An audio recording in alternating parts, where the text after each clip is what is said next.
Unmuted. You want to see if you can hear me on the thing, or it doesn't matter? Okay. Bro, you're so late. Good to see you too. Right?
Good to go. Okay, awesome. All right. In the name of Father, Son, and the Holy Spirit, one God, amen. So guys, for those, I think I know pretty much everyone, or I just got acquainted to everyone here. So I'm Chris, I'm a resident at the Ottawa Hospital. And I was asked to talk about medical assistance in dying. And in order to make this more interesting and not exceptionally dry, I put a few cases because these are things that you will you tend to see in clinical practice all the time. And you know, what is the Christian perspective? And invariably you will almost certainly encounter this. Either you will live some of these experiences yourself or someone close to you. So the first case here is AB is a 75-year-old woman with terminal lung disease who is chronically short of breath and gasping for air. She decides to no longer pursue extraordinary measures, and she is now palliative. She is given morphine to help with shortness of breath, and shortly after she stops breathing and passes away. So the question is, what is the Christian perspective here? And I don't necessarily need you guys to sort of talk. We're going to revisit these cases at the end, and I'll give you sort of the Christian perspective. But this is something that you will encounter. Like maybe half the people who die in Canada die in a very similar fashion to this. So we want to talk about what is the Christian perspective here. The second one, CD is a 69-year-old man with terminal colon cancer who is becoming increasingly sleepy and unresponsive. He is unable to drink or eat by himself, but has not expressed hunger or thirst. So this is a gentleman who's near the end of life. He's increasingly unconscious. He's not eating or drinking. So should this gentleman be fed with a feeding tube and hydrated with intravenous fluids? Is it acceptable to hold food and water from this patient? The third case, EF is a 30-year-old man who overdosed on heroin. His heart stopped and only restarted after 1 hour of CPR. His pupils no longer respond to light. He does not move or walk. He does not breathe on his own and is on a ventilator. His heart is beating on its own. There is no evidence of brain activity. He is brain dead. Is it acceptable to withdraw life support, meaning stop the ventilator in this person? And the fourth case, and the last one. So GH, 40-year-old woman with ALS, which is a degenerative incurable muscular disorder. She has now become paralyzed in all limbs and will eventually be unable to speak or breathe independently. She is suffering tremendously from this disease and requests that her suffering be ended permanently with the use of fatal medication. So what is the Christian view? And this patient is something that you might encounter with, this is a very classic example of physician-assisted suicide or MAID, okay? And you'll notice that I use the words interchangeably, and we'll talk about why I don't like the term MAID, and the importance of actually using language that has meaning, that is specific, okay? So what is MAID from a Canadian concept? So essentially it can be one of two things.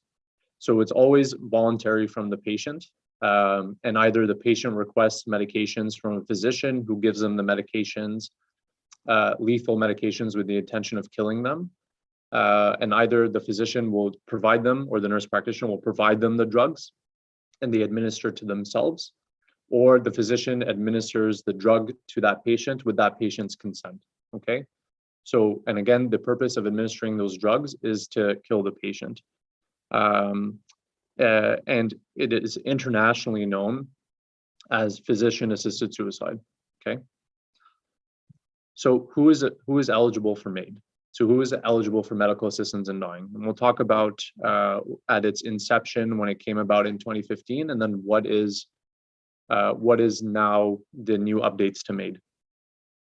So in order to be eligible for MAID, you need to be 18 years of age or older, although there is a push now for mature minors, meaning you're 16, you have a terminal illness, and you want to end your life should you be allowed. It's currently something in discussion. You have to be capable of making your own healthcare decisions. And then the next clause is exceptionally ambiguous. You have to have a grievous and irremediable medical condition, which means the following. It has to be serious, incurable disease or disability. It has to be an advanced state of irreversible decline in capabilities. You have to be enduring physical or psychological suffering caused by that disease that is intolerable to the person, and the patient's natural death has become reasonably foreseeable. I put that one in red because that is no longer the case with amendments. So it used to be you're a person who has cancer, stage 4, your prognosis is X number of months, right? We can sort of foresee your death. And so because there's a foreseeable prognosis, then that would be grounds for you to access MAID. But we'll talk about the fact that that is no longer the case. So you do not need to have what we say guarded prognosis. You don't need to have a finite lifespan left. It is no longer a criteria. The request needs to be voluntary. So what that means is you can't be someone who, let's say, your living expenses are too much, and you're a burden on your family, so your family tells you, yeah, you should kill yourself, so we don't need to pay for your stuff, which has actually happened. There's people who have been pressured from external sources. So it has to be voluntary. So the person cannot be coerced. Or a patient who has a chronic illness, and there's actually a case of this in London, Ontario, where the patient has been in hospital for 2 years. It's very expensive for the healthcare system, and he was actually being coerced into having MAID. And then the patient needs to provide informed consent, and they have to be given other options. So there's a few things I want to talk about here, and I highlighted them in bold. So capacity, so they have to be capable, has to be a voluntary request, which we already talked about, and then it has to be informed consent, okay?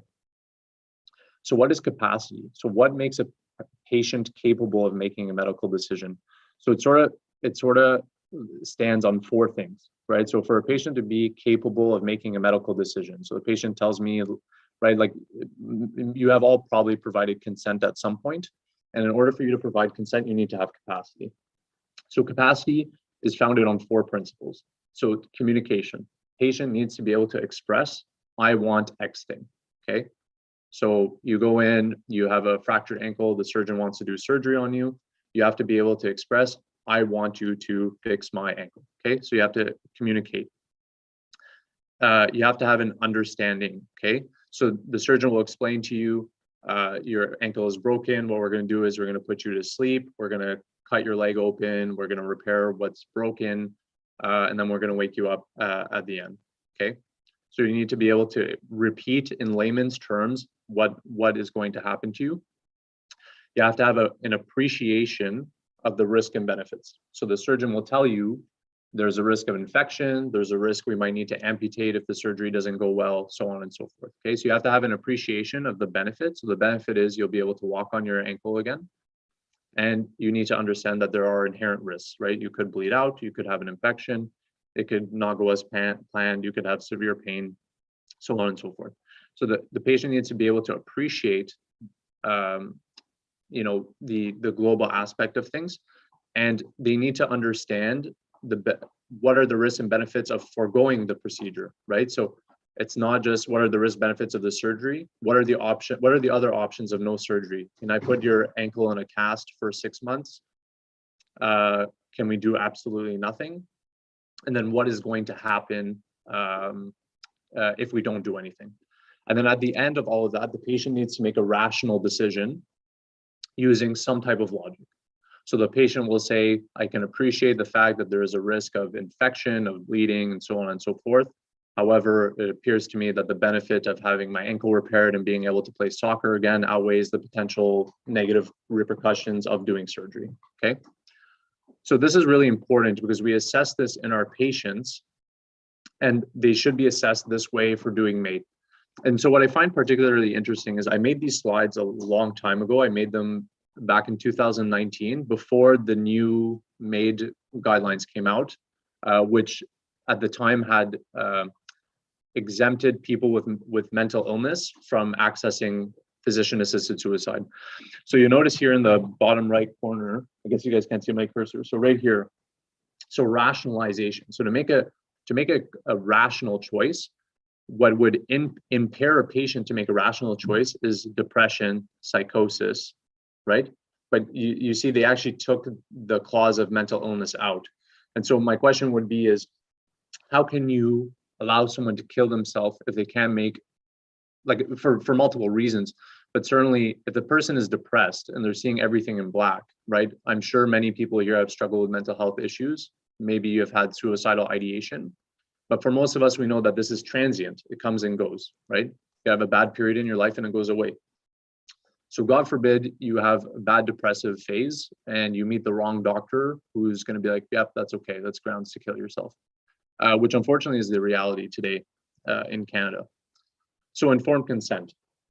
So again, the patient has to give consent, so permission to the doctor to perform the procedure. After they have been given information about their medical diagnosis, what are the forms of treatment available, what are the other options for relieving their suffering, so palliative care, which we're going to talk about. And they must be able to give informed consent at 2 points in time. And again, there's been a new amendment. So the 2 points in time used to be you give consent for MAID on day 0. And then you have 10 days to think about it. And then the day of the procedure or of the murder, if you will, they will ask you again, do you agree to have this procedure done? So they got rid of that clause in the 2021 amendment. And they cite, which by the way, which I like, there's a lot of issues here. So the reason they cite is you have a patient who's suffering and they express a desire for MAID. So they used to make them wait 10 days for them to have to reflect about it so that it's not a spur of the moment decision, right? I don't spontaneously decide that I want to end my life. So they would make you wait 10 days. And then on the 10th day, they would ask you again, and you would either go through with the procedure or not. And then they decided that, you know, the problem is it forces the person to retain a certain level of capacity, right? We talked about capacity before. They have to be able to retain that capacity for 10 days. But the problem is if they're suffering and you want to relieve that suffering, then you want to use certain medications to help that patient.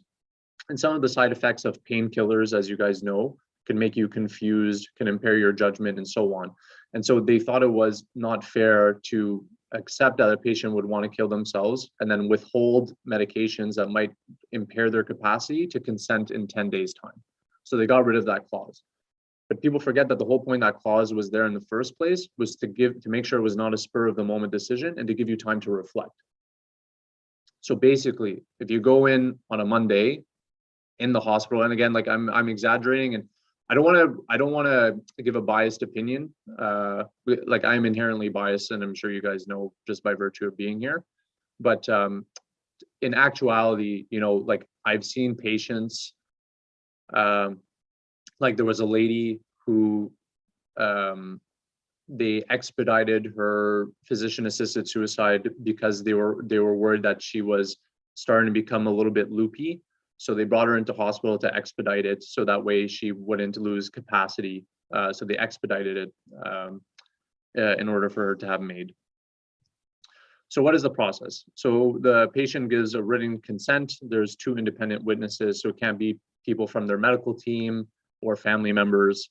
And then the 2 independent physicians or nurse practitioners say that this patient meets the criteria. Again, they got rid of the 10-day amendment, and then the patient reaffirms that they want it, and then they go ahead and proceed with MAID. So the 2021 amendment is something that has been bothering a lot of people. Even doctors I know that perform MAID have qualms with it. And so there's a few things. So they got rid of the provision that the person has to have a foreseeable death. So like they have to have a guarded prognosis, right? There's this person will die in months, weeks, whatever. They got rid of that. So you don't need to be dying within a foreseeable period of time. They're striking down the amendment that mental illness is not sufficient reason to get this done. And then the last one is the basically striking down the 10-day waiting period. Okay, so essentially has become much more loose. And yes, Kareem.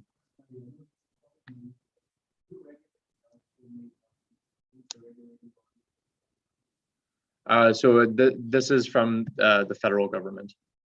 So this is federally regulated. And we were talking about it before, but the 2015 MAID was done through the Supreme Court, and this amendment is not being passed through the Supreme Court. It's just passed in Parliament. And so the reason why it's important for us to talk about it as Christian people is because it's becoming more and more prevalent. And invariably, you are likely to encounter someone in your life, someone close to you, who is going to want this service. And they might be a God-fearing person. And they might, from a Christian perspective, have a lapse in judgment. And so we need to talk about it because it's becoming more and more prevalent.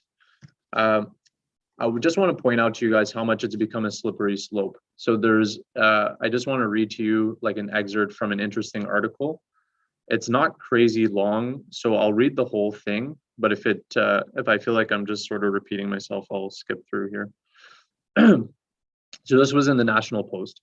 It has been quite remarkable to watch. In less than a decade, Canada's medical assistance in dying program has expanded from a system limited solely to those with terminal illnesses to one that is now used by people who lack adequate housing. And it will soon be available to those with mental illness, such as depression, bipolar, post-traumatic stress disorder. Parliament should put the brakes on this runaway sled and fix the current system. After Quebec became the first Canadian jurisdiction to allow assisted suicide in 2014, we warned that, so the article was published back then. A great deal of research and reporting on those jurisdictions that permit euthanasia and or assisted suicide suggests that the words slippery slope are more than mere alarmism, as proponents of euthanasia tend to insist. In every state or county or country in which the practice has been normalized, it has also to some degree become banalized, with eligibility criteria increasingly relaxed. Common patterns in all jurisdictions in Europe that allow euthanasia or assisted suicide show increasing numbers over time and a shift from a focus on terminal cancer to other diseases, including psychiatric conditions. We sincerely wish we'd been wrong. We're not against the idea of assisted death in some restricted cases, but this country has evolved into one where the lives of those in pain are treated cavalierly as if they don't matter. Canada has not only adopted a nationwide MAID program, it has extended it to those who are not at imminent risk of dying, and will soon see many more vulnerable Canadians become eligible. Yet even before it's officially expanded to encompass those suffering from psychological disorders, the system has permitted questionable decisions about who qualifies for an assisted death, leading to abhorrent outcomes. So what I wanted to get at in this article is the next two cases. So I really like cases because no one can accuse you of being biased. I'm just spitting facts. Okay, so these are two cases that have actually happened. Last month, CTV ran a heart-rending story about Sophia, a 51-year-old Toronto woman who suffered from a disorder known as multiple chemical sensitivities. That it's a garbage disorder. Okay, that doesn't exist. I'm telling you as a physician, it's fake. Which was aggravated by her neighbors. Cigarette smoke that would waft into her apartment and the chemical cleaners that were used in the hallways. Sophia spent 2 years petitioning her landlord, the Salvation Army, and all levels of government to make accommodations for her or find a more suitable place for her to live. After repeatedly failing, she requested MAID and was granted a state-sanctioned assisted death. So in layman terms, this lady didn't like the smell of her apartment because her neighbors were smoking, and she actually got MAID. That's the long and short of it. CTV also reported the story of a 31-year-old Toronto woman identified as Denise, who also suffers from chemical sensitivities and uses a wheelchair. Like Sophia, Denise has been applying for government assistance to find more suitable accommodations, but says that it was easier to apply for MAID. I've applied for MAID essentially because of abject poverty, she said. And so far, she's received all the necessary approvals without anyone involved asking her about her efforts to find housing that is more accessible and free from chemicals that aggravate her condition. So this lady, because she's poor, she's going to euthanize herself. Whatever gloss about a dignified death advocates want to use to justify MAID, these are people suffering most of all from poverty. Euthanizing the poor can't be what liberals who support physician-assisted death had in mind. How much more common will cases like this be when MAID is extended to those with mental illness who are disproportionately poor? So anyways, the article goes on. So I just want to prove the point to you guys is, you become increasingly lax with these criteria, and you're going to have more cases like this. And essentially, this will be the escape for people who are in despair, in whatever kind of despair you want to talk about, whether physical, mental, social, spiritual. This will be used increasingly as an out. And so I want to read you guys an excerpt from a book that I used largely to talk about the second half of this talk, because honestly, yes, we can talk about medical assistance in dying and physician-assisted suicide and all of that. We can talk about the politics of it, but I want to talk about what is our perspective as Christians and why we believe what we believe. So after this, after the next couple of slides, we'll talk about a Christian approach to the end of life, okay? So this was written in 1998. So I put it in red just to show you that all of this has been predicted a very long time. It was 24 years ago, okay? To license doctors to kill would undermine the medical profession and the need for patients to trust implicitly that their physician is there to heal. It would sanction suicide as an acceptable way out in virtually any circumstances, and it would create a system of basic inequality between those who can afford full medical coverage and thus life-prolonging care, and those who cannot. The real victims of legislation to Measure 16 is what they had passed in Oregon, which was the first state in the US to pass it. So the real victims of this legislature will be the poor, the abandoned, the mentally ill, and generally the marginalized members of our society. If ever the slippery slope poses an intolerable risk to personal and social welfare, it does so in the case of physician-assisted suicide. So this was written 24 years ago, and it's as if he wrote it today, right? This is exactly what we're seeing now. So I just want to point out that I think MAID is a misnomer, and language is important. Okay, language is very, very important. So medical assistance in dying is a very, very generic term, and it actually doesn't mean anything because we've been doing that for centuries, okay? We've been doing it for centuries, whether it be alleviating pain or breathlessness or anxiety or agitation or mental anguish. We have been doing that forever. So to call this medical assistance in dying is disingenuous, and it's a euphemism, right? We're trying to make it sound less than what it is. In actuality, This is not medical assistance in dying. We've been doing that for years. That is what palliative care is. So the Roman Catholic Church had a position, I think in the 1970s or 1980s, about mercy killing euthanasia. And it's basically 100% compatible with the Orthodox view.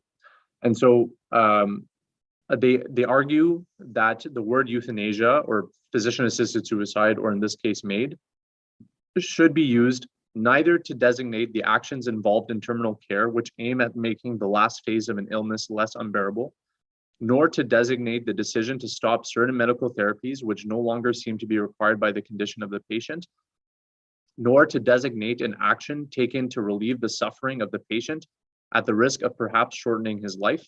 The sort of action is part of a doctor's calling. His vocation is not only that of curing diseases or prolonging life, but much more generally, also that of taking care of a sick person and relieving his suffering. Okay, this is palliative care. This is good from a Christian perspective.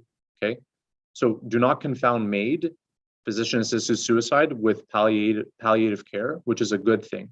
Okay, and there's a few things that we need to talk about as Christian people, and then also as people who are coming from like a African, Middle Eastern culture, where the opposite tends to be a common issue, which is the theory of vitalism. Okay, so vitalism is you have to prolong life at all costs. This is also not acceptable from a Christian perspective. Okay, like, and we'll talk about it in detail because I think maybe not our generation, but certainly our parents' generation, the generation before that, they tend to think that like as long as there's a pulse, then that is sufficient to continue all medical care, and that is not appropriate either. So what is the Orthodox view on end-of-life care and MAID/euthanasia? So there's five basic premises. The first one is that human life is sacred and it's inherent to the fact that you are human. And this is crucially important. So our value as Christian people is not in what we can do for others, is not in our ability to walk, is not in our ability to talk, is not in our ability to do work. It is inherent, it is intrinsic. Your value is intrinsically, your life is intrinsically valuable because you are a child of God. It is important for us as Christians not to lose sight of that. It is the ethos of what we are as humans, is that our value is intrinsic, it is innate. It is what we are. You are valuable because you're valuable. It's not because one has an IQ of 60 and one has an IQ of 180 that you are more or less valuable. Okay. The second is because of the principle of stewardship. So God entrusted us to take care of our bodies, to take care of the world, right? This is what stewardship is. He entrusted us. And because he entrusted us, we also trust him that our lives remain in his hands and the time of our death will be determined by God. The next thing is that everything should be done, all right, to restore a person to their optimal state of health, and that they retain their worth regardless of whether or not you are successful or not. Okay, so even when the person cannot be fully healed, their value remains intrinsic. And so again, the next part is important because again, this might sound like vitalism, like you have to do everything at all times and whatever, and that's not true. So the next thing is, in cases of terminal illness where the dying process is irreversible and death is imminent, it is nevertheless permissible to withhold or withdraw life support that represents nothing more than a burden to the patient, particularly in cases of brain death. It is immoral and not merely useless to maintain the patient on life support systems. Okay, so from a Christian perspective, the body is dead when the soul is no longer there. And the soul is intimately tied with your mind.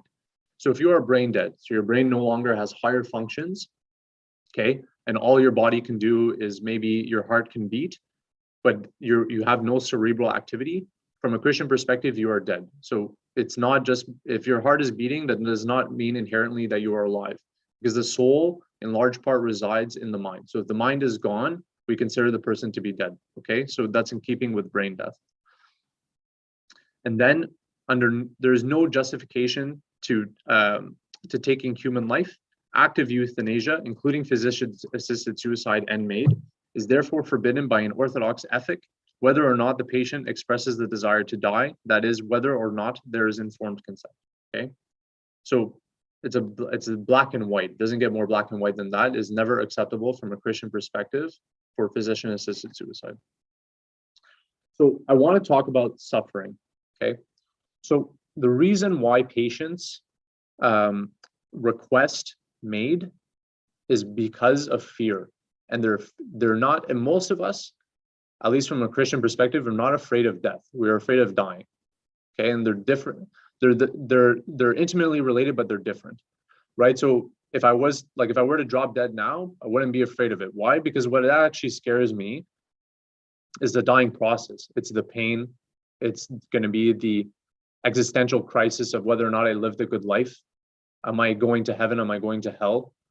Am I going to be short of breath? Am I going to be lonely? Am I going to be abandoned? Right? That's actually what scares people. And that's a large driver for MAID. Large driver for MAID is despair and the fear of suffering. And so I want to share two quotes with you guys because I think they're particularly enlightening. So again, from John Breck, which is the book I used in large part for this. So because of the cross of Christ, physical death no longer threatens us. It has lost its sting. The last enemy has been transformed into a welcome passage, a glorious Pescha, leading to everlasting life and joy. And then another one from the Eastern Orthodox Church. If Christ had to march to glory through sufferings, is it strange that we, his followers, must do the same? If the absolutely sinless and holy one, upon whom affliction and pain had no claim, passed through every measure of affliction and pain for our sake, is it strange that all those who are being sanctified through him need to be cleansed and purified in the crucible? Okay, right? Christ compels us to carry our cross and walk with him. There's nothing more closely resembling his passion than our dying process. Okay, and so I don't know if I have it on this slide or another slide, so I'll say it now in case I forget. So actually, I know it's in another slide, so I'm just going to move on. And if it's not there, it's not there. So what should be our view of suffering? Because again, what leads people to physician-assisted suicide is the fear of suffering, or actual suffering, right? Pain, anxiety, loneliness, so on and so forth. All of these are what lead people to this. But all of them, if you can summarize them, it's suffering. It is some type of suffering is the overarching theme. So what is our view as Christians as suffering? Because you'll notice from like a very Western perspective, suffering is perceived negatively, right? And the avoidance of suffering at all cost is actually what guides most people in Western society's life. So what makes you request MAID? It's a fear of suffering. What would make a mother abort her child? It's the fear of suffering. It's the fear of being held accountable to this child that is going to be dependent on you for the rest of your life, right? It's the fear of suffering. And we as a society have become so afraid of any type of discomfort that we seek to eliminate it at all costs, okay? So, you got pregnant, you don't want the child, you get an abortion. Your fear of the dying process, you get MAID. We basically want to live life without consequences, right? You want to be able to spend recklessly, but also you want the government to bail you out, and you want all these social programs, but you don't want to pay taxes for it. You want to be able to have, casual intercourse, but not either get STIs or get pregnant and so on and so forth. So you notice much of Western society is all about this pursuit of comfort. And we've become to a point now where any type of suffering is unacceptable, okay? And that is completely opposite of what our Christian perspective of suffering is. So there's a few key points about suffering from a Christian perspective. The first is that it reminds us that we are fully dependent on the love and mercy of God. Okay, there's no time, I think it was, I think it's Thomas Aquinas, I'm probably wrong, but anyways, there's an expression that when life is too hard to stand, kneel. I don't know if you guys have ever heard this before, right? When life is too hard to stand, kneel. What does it imply? It implies that when your life is hard, you humble yourself and you look up towards God and you seek his love and his mercy. Okay, it reminds us of our limitations. like you feel like you're on top of the world and you're successful in your job, in your marriage, in your rearing of your children, whatever. You've accomplished all this success, and then you get a little bit of sickness, and then suddenly you realize, oh, like, no, my life can be taken away from me like this. And you realize how infinitely fragile we are. Okay. The other thing too, I don't know if you guys have been really, really sick, but the times in my life where I commit the least amount of sin is when I'm bedbound, because everything comes into focus and you're concerned about this problem, and suddenly gossiping about your neighbor is no longer interesting, or lusting after that beautiful girl or that beautiful guy is no longer interesting. Okay. So it can actually help you control your passions if you allow it. Okay. A thing we'll talk about a little bit more in detail is the sick is actually so important for our spiritual growth. Like, I don't think we appreciate how much as a society, and also as Christian people, how much we actually need the sick, how much we actually need the poor, the needy.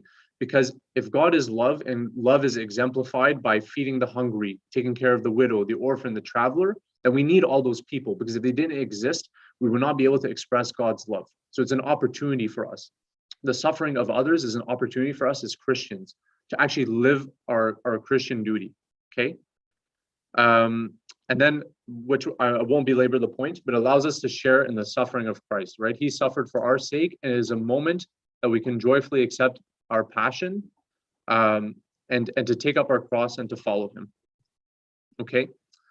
And so this is just a slide talking about what we already talked about, but the suffering of us as individuals can be so crucial to the spiritual growth of us around us. I don't know if you've ever seen a very devout or trusting person in their final moments, but it's the most spiritually uplifting thing, that when you see this loving, devout person on their deathbed, and all they say is, thank God, I'm so ready to meet the Father. And you can't help but think to yourself, wow, I hope I'm like them in my final hours. I hope I'm not met with despair, and I'm met with this joy of meeting my Creator who loves me so much. It is a chance for us, I hope, that we're not going to reach this point of despair, and we'll actually be able to minister in our final hours. Okay, so that's one part. So it's a chance for you as an individual, when you are meeting your end of life, to actually minister to those around you. And the other thing is, so another thing that people cite for wanting physician-assisted suicide is that they don't want to be a burden on others. Okay, that's the biggest garbage I ever heard. So I remember once I was serving in Sunday school, and this really marked me. So one of my Sunday school kids came to me, and I was standing with another servant. And so the Sunday school kid came and said, I have Starburst. Do you want a Starburst? And I said, no, it's fine. I don't want any Starburst. Like, thank you. Like, thanks, Habibti, and whatever, go away. So then she goes to the other servant, and the other servant was like much older. He's in his late 50s, 60s. And she offers it to that servant, and the servant takes it, and then she like walks away, and she's like super smiley, whatever. So I look at him and I said, Uncle, like, you like that stuff? Like, you're 60 and your teeth are bad and whatever. And he's like, no, of course not. I did it because look how happy it made her. Okay. This whole premise that dying is being a burden on your family is really, really, really, really bothers me. Really, really bothers me. Because if you love your family members and they tell you, I don't want to be a burden on you, your obligation is to tell them you will never be a burden. Thank you, God, for this opportunity that my mother, my father, that reared me, that loved me, that changed my diapers, I'll have the opportunity to pay it in kind. Okay. This is the biggest garbage. It actually irks me so much. Like, and to be clear, that has to come from the community around that person. Because you know what? You guys, being selfless, loving people, will probably have that mentality at some point, and you'll forget all the stuff we talked about, and you'll have this mentality of not wanting to be a burden. And I hope that your loving church community will surround you and tell you, no, you're not a burden. We want to be there for you, because it is our calling as Christian people. Okay. All right. Okay. So we're talking about suffering, and then you're like, okay, so Chris is a masochist and he wants us all to suffer and all that stuff. So there is, our obligation is also to relieve suffering. Okay. As a physician, my obligation is to relieve suffering. And at the same time, not all suffering is good. So suffering is good in so much as it can help us. Okay, perfect. I wrote it here. This is what I want to talk about. So in Genesis, it says, let us create, and I'm paraphrasing. So let us create man in our image and our likeness. And then a few verses later, or in the next verse, it says, and then God created man in his image. So initially it says image and likeness, and then God created man in his image. So what is our purpose as Christians? It is actually to become in his likeness. We were created in his image, but it is a combination of our will as human beings and as God's divine will for us that we become divine, right? This is the concept of theosis. We are supposed to become godly in our time on earth. You can use this suffering to actually accomplish this. Christ himself, before he died on the cross, he completed his mission on the earth, was the time of the greatest suffering. Okay, so we need to perceive it in that manner. It is a time of purification, of sanctification, and it should be perceived as such. However, at a certain point, suffering is too much. That exists. And our job is to relieve people from the suffering. Because if the suffering gets too much, it gets to a point where you start resenting God and say, why are you persecuting me? And I can't take this, and so on. Okay. So this is not me saying that when you see someone suffering, you say, okay, good, you're doing good. Yeah, keep it up. Our job as Christian people is to relieve this suffering. Okay. Suffering in itself is not, suffering without purpose is not a good thing, and it should be relieved. But we as Christian people should use it for something for good. Okay. I think I'm almost done. I think I have 2 slides. All right. So what are the Christian attitude towards death? So most Canadian people, they would tell you, I want my death to be swift, clean, and if possible during sleep. For us as Christian people, and I'll just read the quote here because I like it. Christian attitude should be to recognize the need to prepare for death, to allow time for the dying patient to seek reconciliation and fellowship with family members and friends, time to seek reconciliation with God through confession, and time for a final communion in the life-giving body and blood of Christ. So good death is one that preserves a maximum amount of consciousness with a minimum amount of suffering. So yes, suffering can be good, but we want to minimize it to allow this person this time to reconcile with God and with their neighbors. Okay, the last thing I want to talk about is a call to action for us as Christian people. So, like, I'll read this quote from John Breck, and then I'll sort of elaborate. We need to justify our rejection of the practice by offering feasible and positive alternatives for the care of dying persons. As with the crisis of abortion, we cannot reject the solution of expediency unless we are willing to assume spiritual and material responsibility for the persons involved. So the key word here, the operative word here, is expediency. So what does expediency mean?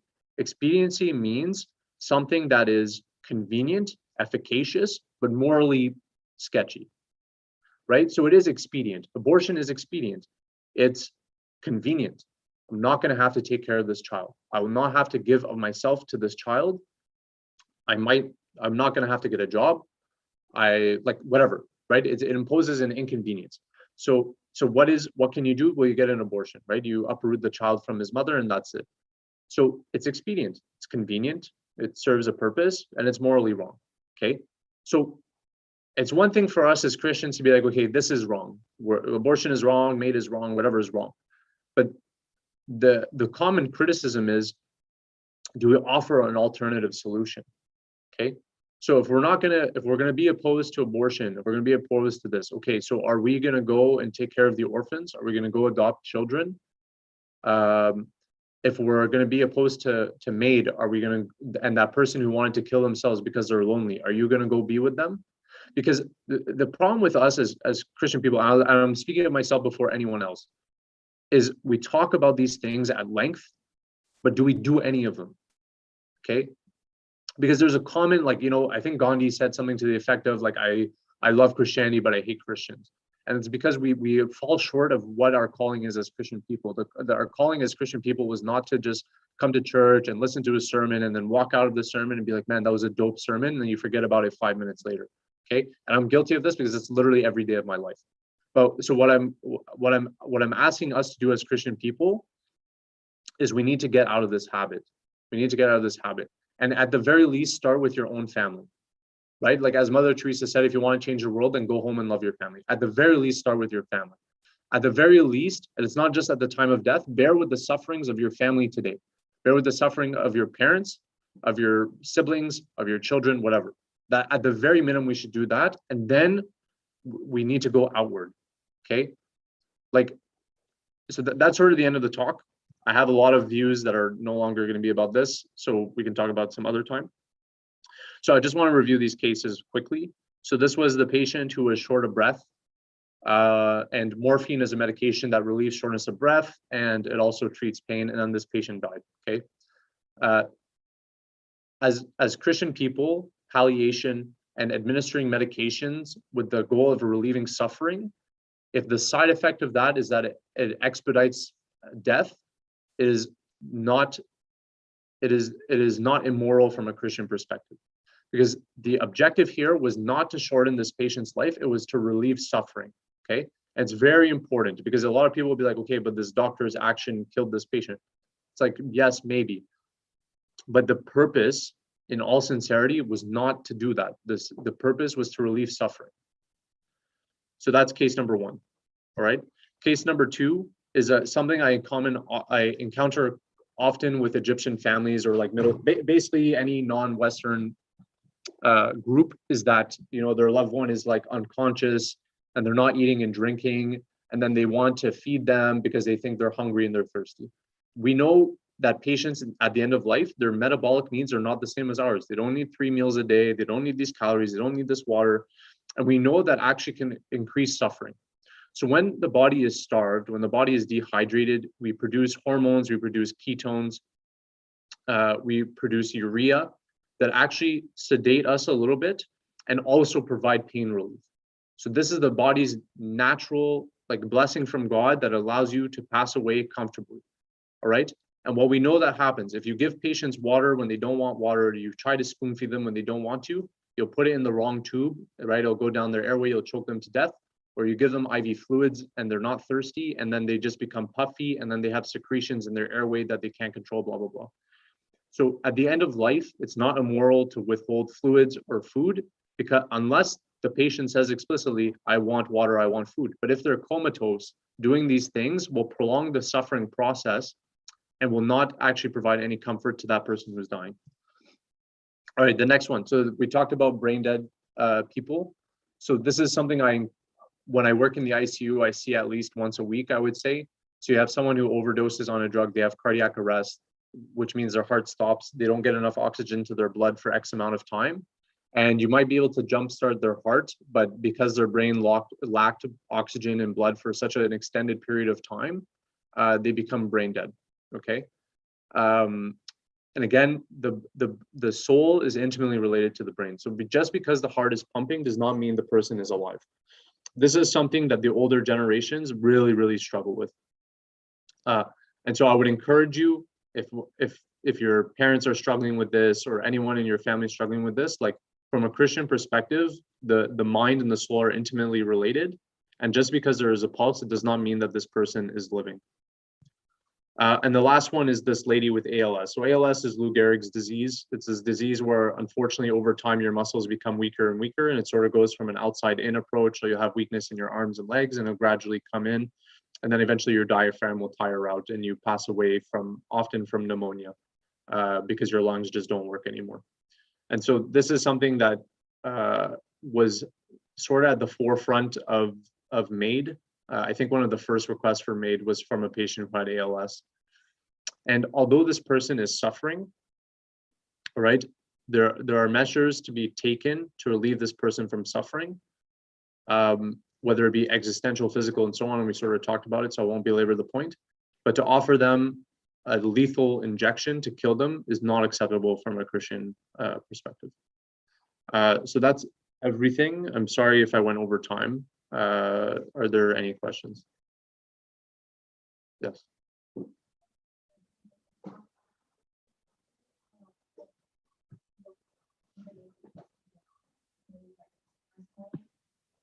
Yeah.